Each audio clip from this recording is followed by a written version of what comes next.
get scammed into hitters. If you invite I need to people. make some the edits. whole point of a pyramid scheme is that money And is it's gonna take supposed a to minute. flow upwards, and we ain't seeing any of that right now, other than the hitters getting money for the middlemen. And that, ladies and germs, that's where we get to the purchase middleman channel. If you are a normal middleman, you can buy it for $10.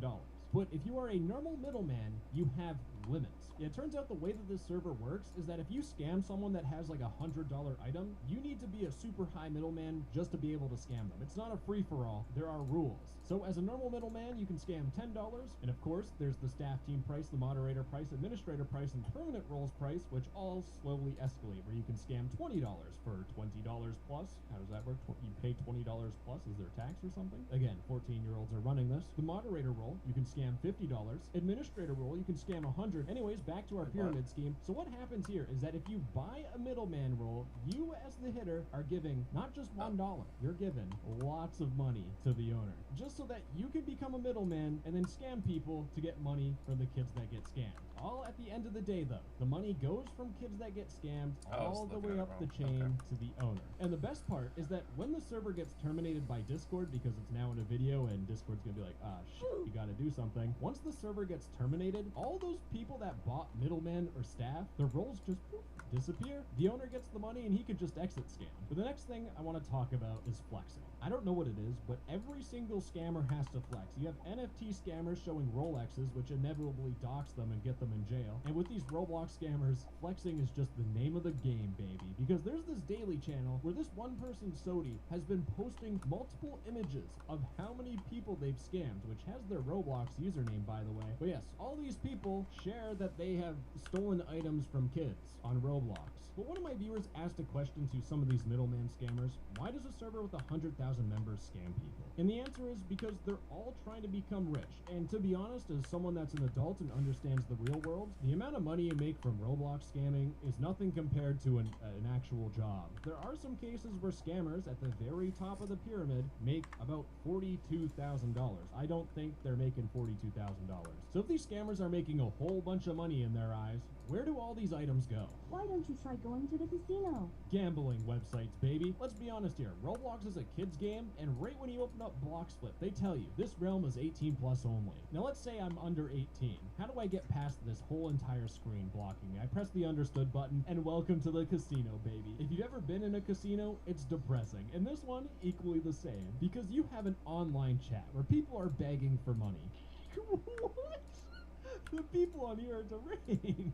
But in this casino, we have Crash, Cases, Mines, Towers, Cups. Find the difference between these two websites, stake.com or Bloxflip. The answer is there's no difference. You would not believe it. I've been through a whole bunch of Roblox scam servers where scammers hang out, they talk about all the money they make, and 90% of these scammers have a gambling addiction because they go on websites like Bloxflip. Man, you can see all these kids losing all their money. And it's not just one website, by the way. There's multiple. And again, people begging for money in the comments. Now, the main thing I want to point out is that when you pay to deposit on this website, you can use Roblox items, which you can steal. You can use Robux, Bitcoin, Ethereum, Litecoin, Visa, MasterCard. I would not put your credit card in any of these websites. But if you don't want to gamble away all the things you stole from kids, then you can always just go on a website where you sell the items directly. Now, both the gambling websites and these places where you can sell items exist for both Roblox games and for avatar items. And the thing is that engaging in any single one of these websites actually breaks Roblox's community standards.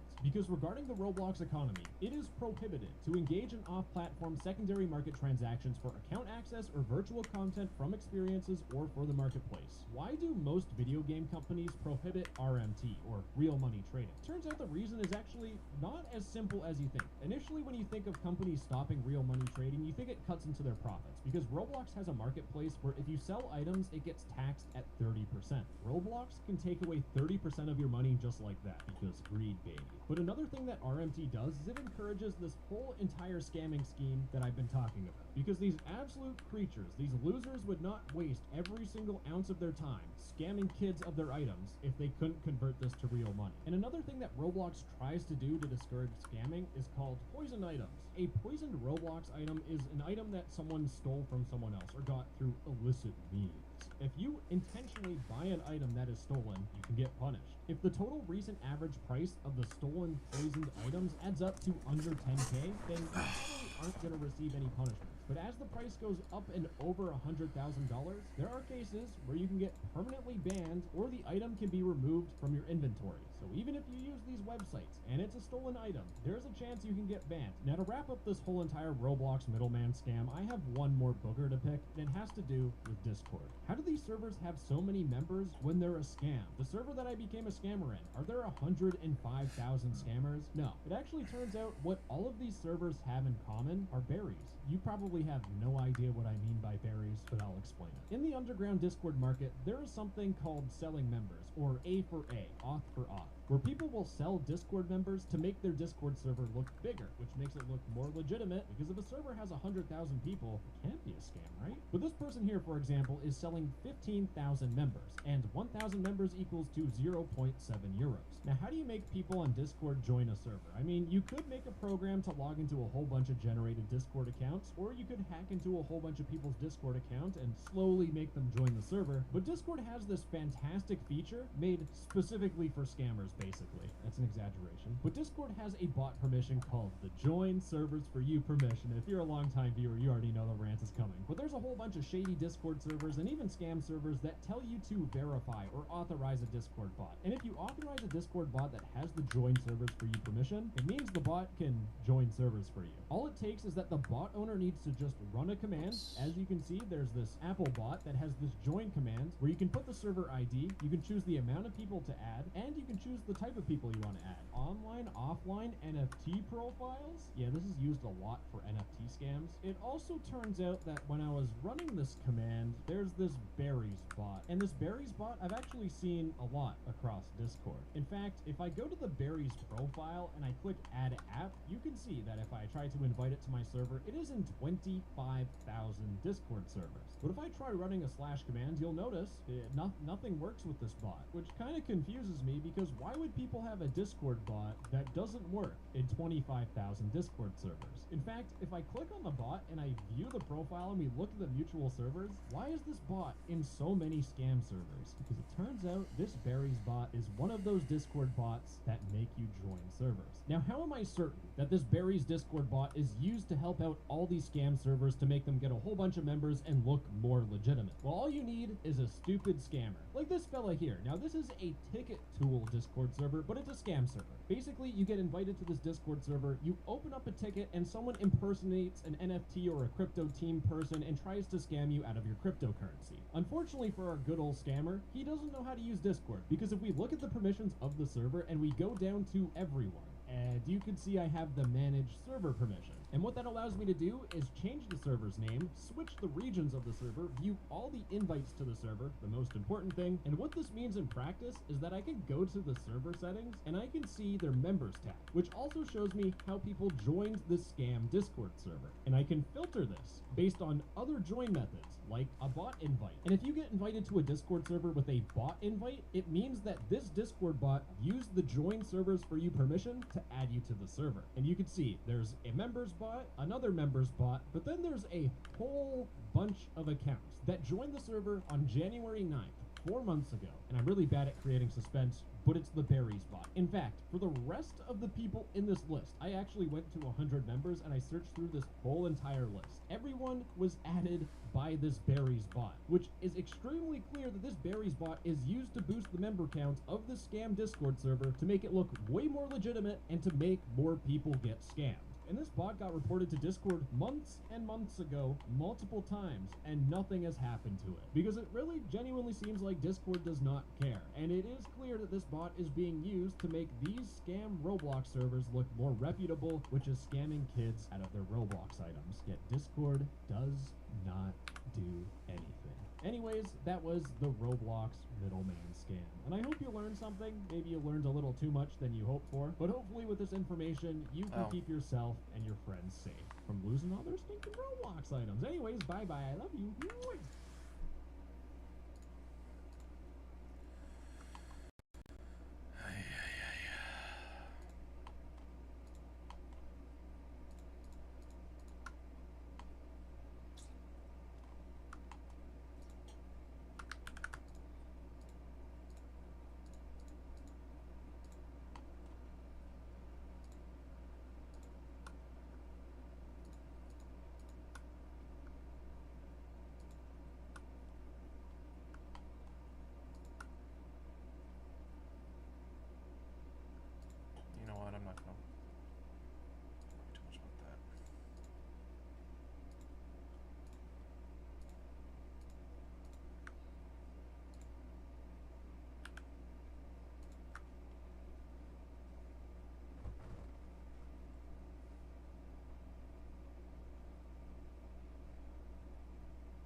While Lovely. browsing the internet, you might have come across a weird eBay listing. This listing is for a pre-owned t-shirt being sold for $14,000. And no, it's not vintage Louis Vuitton or Gucci or some rare authentic Led Zeppelin concert shirt. No, this one is a butter yellow health knit beefy tee that reads, "I got bombed at Harvey's South Lake Tahoe, August 27th, 1980. And at first glance, this might look like a satirical shirt meant to parody the kind of souvenir shirts people wear saying they got drunk on spring break. But this shirt's origin story is a little more complicated than tequila shots and beer bongs, and a whole lot more exciting. That's because on the shore of beautiful Lake Tahoe, set against a mountainous backdrop, is State Line, Nevada. Sure, the name might be a little on the nose, but it's a town that attracts plenty of visitors. In the summer, people go there to lake, yes, I'm using that as a verb, things like sunbathing on a dock or taking out the pontoon boat or go water skiing.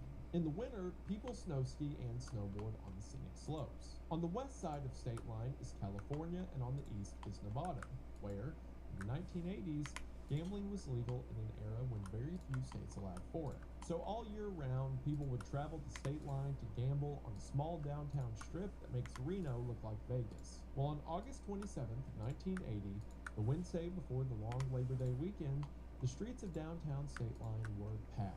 Food vendors were hawking hot dogs, t-shirt vendors were selling items with quippy phrases, and the general public were placing bets.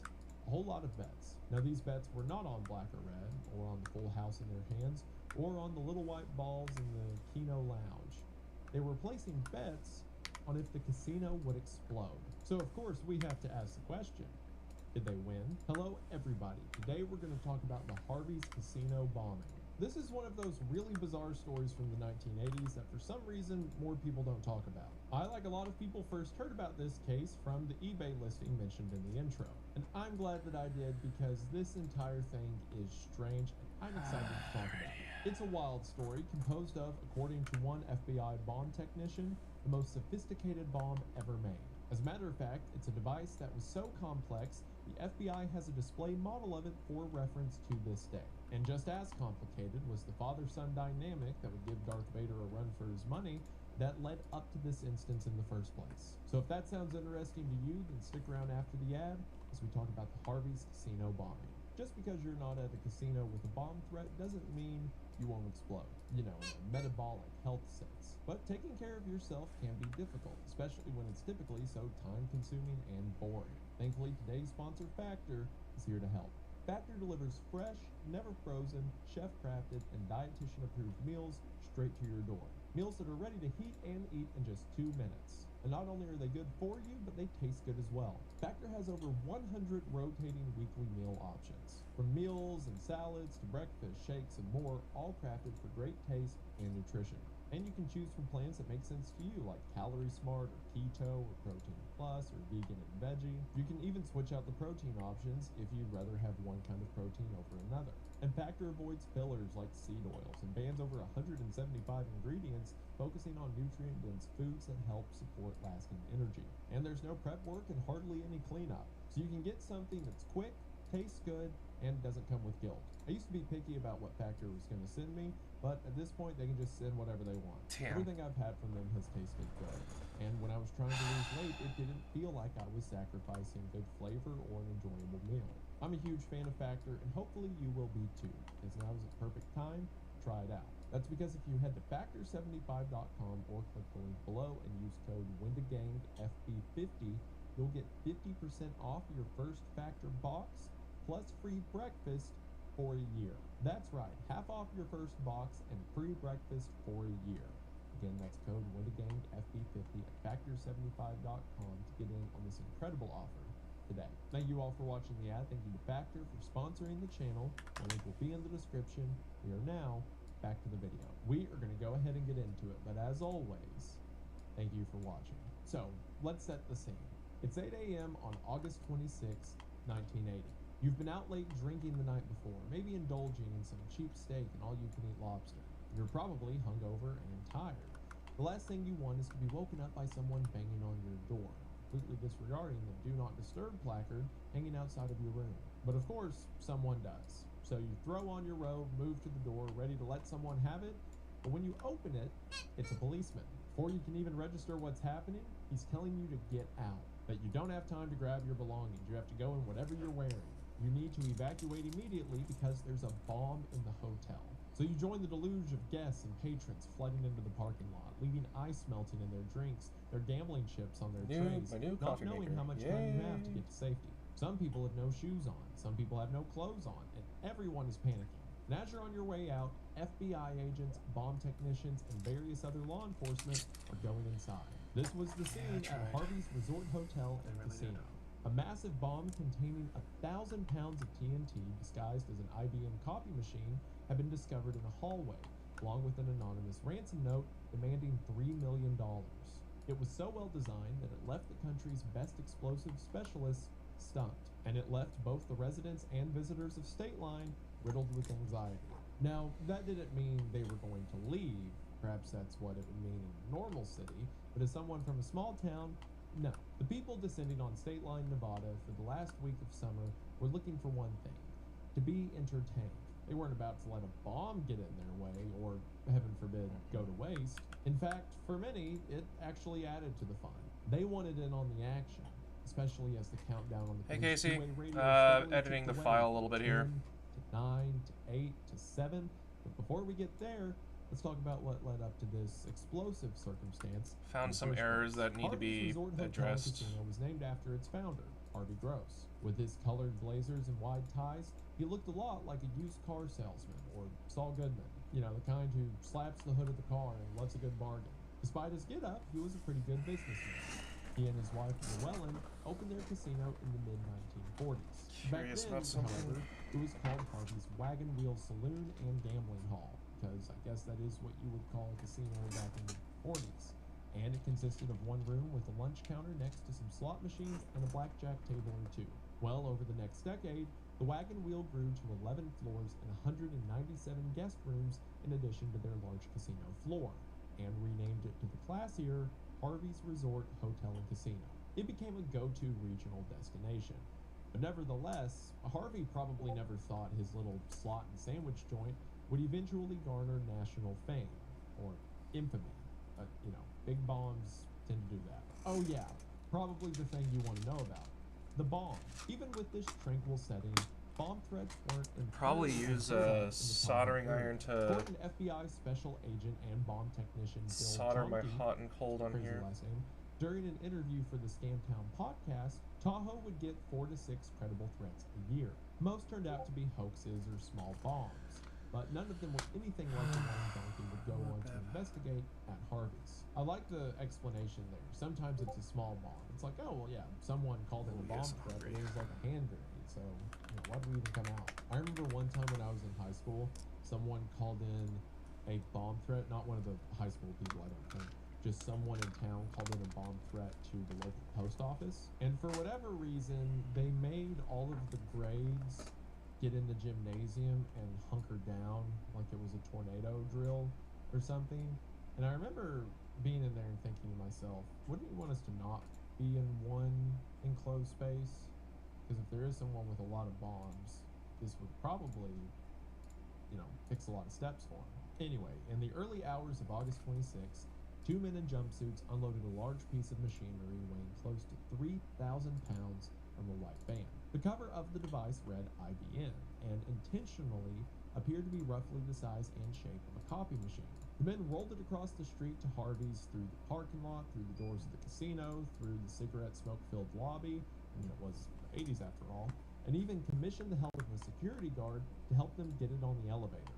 The 2 men ascended 1 floor before getting off and wheeling it onto the 2nd floor, where the casino offices were located. They left the device in the hallway and laid an envelope next to it addressed to Harvey's management. It wasn't much longer before an employee found the envelope, probably asked who left a copy machine in the middle of the hallway. It struck him as a bit suspicious, and as the saying goes, if you see something, say something. So he informed Harvey's security team, who promptly called law enforcement, which rushed to the scene, sirens blaring. Which I feel like the bomber, assuming he wanted to open a dialogue with the police or the management of Harvey's, I feel like the bomber got lucky that someone actually cared to look at the letter, and it wasn't like most office spaces where some temp is annoyed It just pushes it out of the way and like throws away the letter. And then a bomb goes off and no one has any idea what happened. It was around this time in the late 70s and early 80s that letter bombs had become a trendy, high-profile crime in America. As those who have seen my main channel video will be familiar with, just a couple of years earlier, some unsuspecting victims had opened letters and packages that exploded in their faces, a few of which were later attributed to the Unabomber, Ted Kaczynski. So upon seeing this letter, first responders cleared out the area, thinking the envelope was a threat. Yes, you heard that correctly. They didn't think the copy machine was a threat, they thought the letter was a threat. As Jim Sloan, a reporter for Tahoe News, describes, the cops took cover behind the large IBM copy machine to protect themselves from a small explosion as they poked at the potential letter bomb with a broomstick. I mean, they had no way of knowing, but it's funny to imagine that they were using a big bomb as a cover for a little bomb. Special Agent Jonky adds, quote, "One of the guards had a stick, and he was going underneath the bomb and smashing the envelope with the letter. And when that didn't explode, I guess he felt pretty good about it." He called the police, and they think there's a bomb, so they have a broom, and they're just like whacking it, trying to make it go off. But when they opened the envelope and read the letter, they realized that they were actually hiding behind 1,000 pounds of nitroglycerin, or quote, enough TNT to severely damage Harrah's across the street. So this was the FBI's game now. Jim Jonky got the call at 5 a.m. After nearly 9 years in the Bureau, he was the man for the job.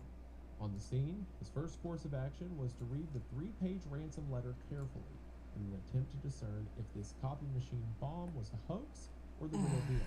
The letter began, quote, "Stern warning to the management and bomb squad.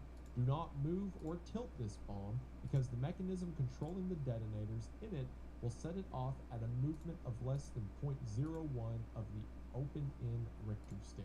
And emphasis on the Richter scale, because all of this was happening near the California border. Lake Tahoe sits above 3 major fault lines. An earthquake, even a small sudden tremor, was certainly in the realm of Finally got possibility. everything Meaning if this edited was and real, fixed the that I bomb need to could go edit. off at any I'm moment. gonna The end letter the stream. continues, quote,